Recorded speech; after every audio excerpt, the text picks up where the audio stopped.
Hello friends, मैं हूं doctor Abdul मुबीन ए Mundewadi Ayurvedic clinic से। आज के इस वीडियो में हम बात करेंगे एक बहुत इम्पोर्टेंट टॉपिक जो आजकल बहुत बातचीत चल रही है, और ये टॉपिक है रिवर्स एजिंग, जिसमें अपनी उम्र कैसे कम कर सकते हैं ये बताया जा रहा है। तो इसके मैं कुछ सिंपल फैक्ट्स बताऊंगा और थोड़े से प्रैक्टिकल टिप्स दूंगा अपना स्वास्थ्य कैसे मेंटेन करें। तो जैसे मैंने बताया, आजकल ये काफ़ी क्रेज चल रहा है रिवर्स एजिंग के बारे में। एक्चुअली रिवर्स एजिंग ये एक और ही तरीका, एक अलग तरीके से देखना है अपने हेल्थ मेंटेन कैसे करें, स्वास्थ्य कैसे मेंटेन करें। तो आज ये जो मैं बता रहा हूँ, ये थोड़ा सा मैं जितना उसको सिंपल कर सकता हूँ सिंपल किया हूँ, और उसको एक थोड़ा सा क्वेश्चन आंसर फॉर्मेट में रखा हूँ ताकि ये चीज़ समझने के लिए आसान हो जाए। और जो भी थ्योरेटिकल फैक्ट्स थे जो थोड़ा सा कॉम्प्लेक्स है, उसको मैंने सिंप्लीफाई किया हूँ। और जो टेक होम मैसेज है अपने स्वास्थ्य कैसा मेंटेन करें, इसको भी मैं लास्ट में बता रहा हूँ। तो सबसे पहला सवाल है कि एजिंग एक्चुअली क्या है। तो ये एक नेचुरल प्रोसेस है और इरिवर्सल प्रोसेस है, जिसके अंदर बॉडी में धीरे धीरे डिग्रेडेशन होने लगता है, फिजियोलॉजिकल डिक्लाइन होता है। ये पूरे बॉडी में भी होता है, सेलुलर लेवल पे भी होता है, और अल्टीमेटली इसमें लास्ट में डेथ आ जाती है, मौत आ जाती है। तो ये जो एजिंग है, उम्र बढ़ते जाना, इसमें दो टाइप्स की उम्र बताए जाते हैं। एक है पहला वाला क्रोनोलॉजिकल, जिसको वक्त या टाइम में, समय में तोला जाता है, जैसे साल, महीने और दिन। इसको तो कोई बदल नहीं सकता, ये रिवर्सिबल है। और दूसरा जो हिस्सा है वो बायोलॉजिकल या फिजियोलॉजिकल एज बोलते हैं, जिसके अंदर बॉडी फंक्शन को मापा जाता है और इसके हिसाब से हेल्थ बताई जाती है। तो ये जो है सेलुलर या मॉलिक्यूलर पैरामीटर्स इसमें रहते हैं, जिससे ये बताया जा सकता है। अब ये जो बायोलॉजिकल एज है, ये कुछ हद तक इसको डिले कर सकते हैं या रिवर्स कर सकते हैं। अभी एजिंग से होता क्या है, अल्टीमेटली पूरी बॉडी के सब ऑर्गन्स, टिश्यूज जो है, ये धीरे धीरे पुराने होने लगते हैं, क्वालिटी ऑफ लाइफ कम हो जाती है, और बीमारी को जो प्रतिकार शक्ति रहती है वो कम होने लगती है, और धीरे धीरे डीजनरेटिव डिजीजेस बॉडी में बढ़ने लगते हैं। अभी अनुसंधान करने वाले लोग, एक्सपर्ट बताते हैं कि बायोलॉजिकल एज जो है, ये क्रोनोलॉजिकल एज में इन दोनों में 25 साल ज़्यादा से ज़्यादा फर्क रह सकता है, कम या ज़्यादा। और आज की तारीख में मैक्सिमम अगर इंसान बहुत ज़्यादा हेल्दी है तो भी 125 साल तक जी सकता है। अब ये एजिंग को किस तरह से मापा जाता है, तो बायोलॉजिकल एज जो है, ये एक इंसान के फंक्शनल कैपेसिटी और उसकी जो स्वास्थ्य है और उसकी जो मरने के रिस्क है वो बताती है। तो इसको मेजर करने के अलग अलग तरीके हैं, लेकिन कोई भी एक तरीका भी कोई फिक्स्ड है नहीं। कई एजिंग क्लॉक्स है जिसमें डीएनए मेथिलेशन साइट्स वगैरह इस तरह से मापा जाता है। अभी इसमें बहुत सारे ऑटोमेटिक कैलकुलेटर्स आ गए हैं, कई ऑनलाइन भी हैं। इसके अंदर अलग अलग बायोमार्कर्स को मेजर किया जाता है, जैसे ब्लड प्रेशर, हीमोग्लोबिन, कमर का सर्कम्फरेंस, फोर्स एक्सपिरेटरी वॉल्यूम, हम एक सांस कितनी छोड़ सकते हैं एक सेकेंड में, ज़्यादा से ज़्यादा ऑक्सीजन कितना ले सकते हैं, एडिनोपेक्टिन या हाई डेंसिटी लाइपोप्रोटीन, कोलेस्ट्रॉल, इस तरह से बहुत सारे अलग अलग चीज़ें हैं। ये अलग अलग कैलकुलेटर्स में अलग अलग चीज़ है। इससे जैसे मैंने बताया, वो एक फिक्स्ड, अभी फिलहाल एक ही टेस्ट पूरा 100% करेक्ट होगा ऐसा नहीं है। लेकिन ये जो प्रेडिक्शंस होते हैं हेल्थ के बारे में, ये इन्हें इससे अपने हमारे स्वास्थ्य को बढ़ाने का वैल्यू मिलता है कि हम अपने स्वास्थ्य इसको देख के कैसे बढ़ाएं, और इसमें हमारा रिस्क क्या है, हेल्थ रिस्क क्या है, हमारे लाइफस्टाइल्स किस तरह से डैमेजिंग हैं। और अगर उम्र से पहले मरने का जिसको बोलते हैं, ये अगर हमारा रिस्क है तो ये बताया जा सकता है, रेड फ्लैग किया जा सकता है, और इसके हिसाब से हम कुछ स्टेप्स अपने उठा सकते हैं इसको काउंटर करने में। अभी एजिंग कैसे होती है, क्यों होती है, तो सेलुलर लेवल के ऊपर जो होता है कि पुराने सेल्स मरते हैं, नए सेल्स को जन्म देते हैं, और धीरे धीरे ये जो प्रक्रिया चलती है, इसके अंदर डीएनए बंडल छोटा छोटा होते जाता है। इसको टेलोमियर शॉर्टनिंग बोलते हैं, और ये उम्र या एजिंग का एक मेजर कारण माना जाता है। तो ये जो है इसी तरह मैंने बताया जाए तो एपिजेनेटिक डिक्लाइन होता है, और ये मॉडिफिकेशन जो होते हैं इसके हिसाब से एजिंग होती है। अभी एजिंग को जो है कंट्रोल कर सकते हैं, जिसके अंदर अलग अलग फैक्टर्स आते हैं, जैसे फिजिकल फिटनेस, लाइफस्टाइल, खाना पीना, फिर जेंडर, और हमारा जो जेनेटिक मेकअप जो है, जो हमारे बाप दादा से मिला है वो कैसा है, इसके ऊपर। अभी इसके साथ साथ अगर कुछ पर्सनल सेटबैक्स मेजर कुछ आए हैं, या हमारे प्रोफेशन में कुछ फेलियर्स आए हैं, या अनफोर्सिन ट्रेजेडीज हमारी लाइफ में हुई है, तो ये जो है एजिंग प्रोसेस को बढ़ा सकते हैं।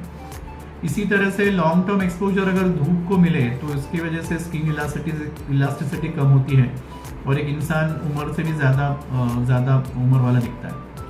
इसी तरह से बैठे रहना, सेडेंटरी लाइफस्टाइल, नींद सही ढंग से न मिलना और खाने पीने की बुरी आदतें, ये जो है ये सबसे ज़्यादा कंट्रीब्यूट करती है रैपिड एजिंग के लिए। अब इसके अपोजिट में हेल्दी एजिंग को कैसे डिफाइन किया जाता है, तो अगर एक इंसान उम्र होते हुए भी अगर अपने डेली एक्टिविटीज़ कर सकता है, मेंटल इलनेस उसको नहीं है, मेमोरी प्रॉब्लम्स नहीं है और कोई क्रॉनिक पेन वाला नहीं है, खुशी वो खुद ही बताता है कि मैं खुश हूँ, मैं स्वस्थ हूँ और सोशल सपोर्ट मिलता है, तो ये हेल्दी एजिंग को डिफाइन करते हैं।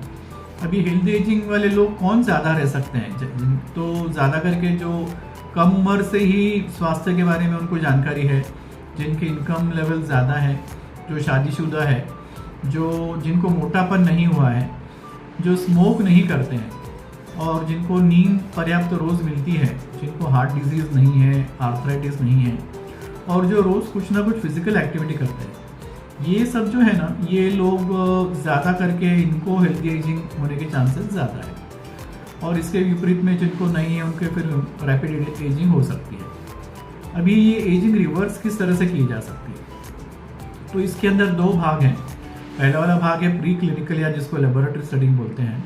तो अभी इसके अंदर जो लेबोरेटरी स्टडीज़ माइस के ऊपर हुई है, उसके अंदर कुछ एंजाइम्स और ड्रग्स को वापर सकते हैं एज क्लॉक को रिवर्स करने में, और इससे जो है कि aged muscles, liver tissue, optic nerve, brain tissue, kidney tissue, इसका कई हद तक के जो है एजिंग जो है रिवर्स किया गया है। और इसी तरह से एपिजेनेटिक इंस्ट्रक्शंस देकर डीएनए जो डैमेज है उसको रिवर्स किया जा सकता है। और इसी तरह से कार्टी सेल्स जो डैमेज है उनको भी यूज़ कर सकते हैं और जो डैमेज सेल्स हैं उनको उनका एजिंग जो है स्लो डाउन कर सकते हैं। इसी तरह से खाना पीना अगर कम किया जाए तो इससे भी पता चलता है कि एजिंग जो है ये स्लो कर सकते हैं।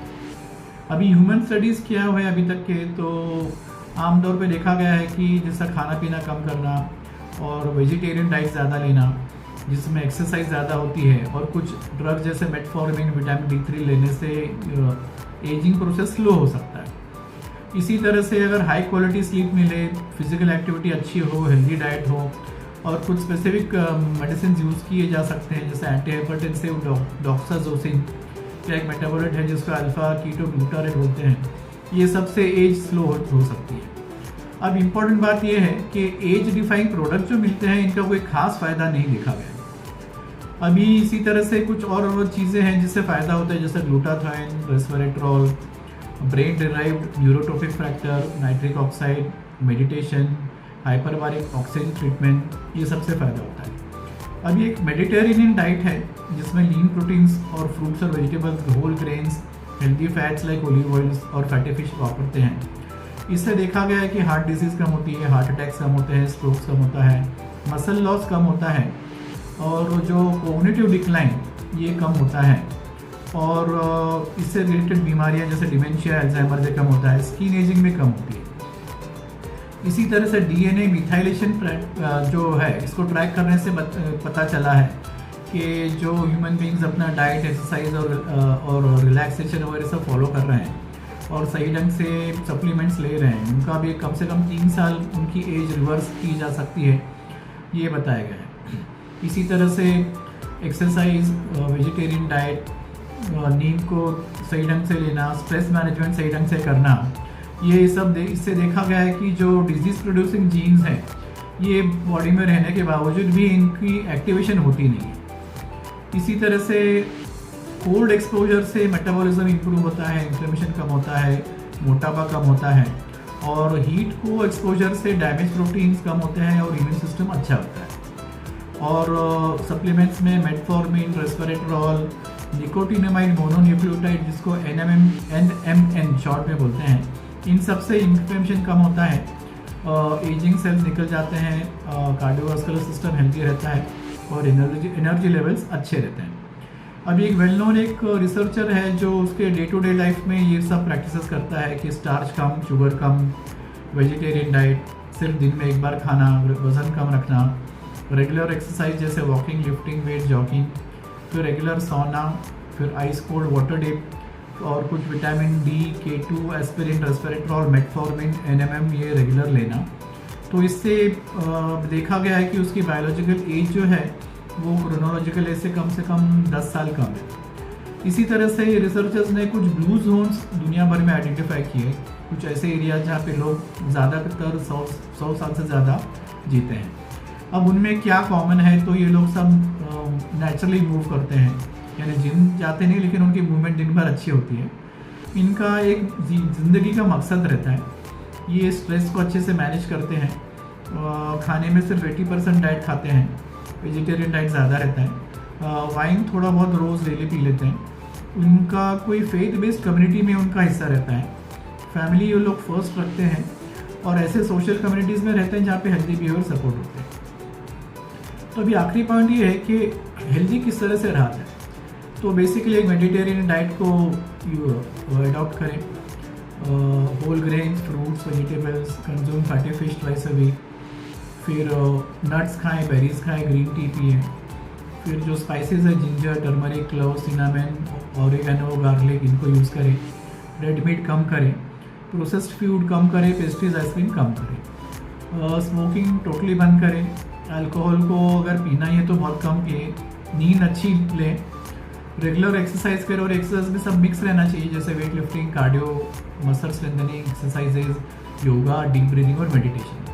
स्ट्रेस को कम से कम करें, सप्लीमेंट्स का सही ढंग से इस्तेमाल करें, और नहीं तो फिर कंसल्टेंट को पूछें, हार्मोन्स का इस्तेमाल अवॉइड करें, अपना एटीट्यूड बदले, ज़िंदगी का देखने का जो नज़रिया उसको बदलें, अपना ओल्ड एज का जो हम सोचते हैं ओल्ड एज के बारे में, इसका अपने थॉट्स बदलें, रिटायर कभी ना हो, फिर अपने दिमाग में अगर कुछ नेगेटिव इमोशंस है, गिल्ट है, तो इसको हटाएं, कोई भी मेजर चेंज आ रही लाइफ में तो उसको एक्सेप्ट करें, टाइम मैनेजमेंट करें, कुछ नया सीखते रहें और ज़िंदगी में कुछ मकसद रखें। लास्ट पॉइंट ये है कि एक छोटा सर्कल रखें अपना, और अपने क्लोज फैमिली मेम्बर से अच्छे रिलेशन रखें।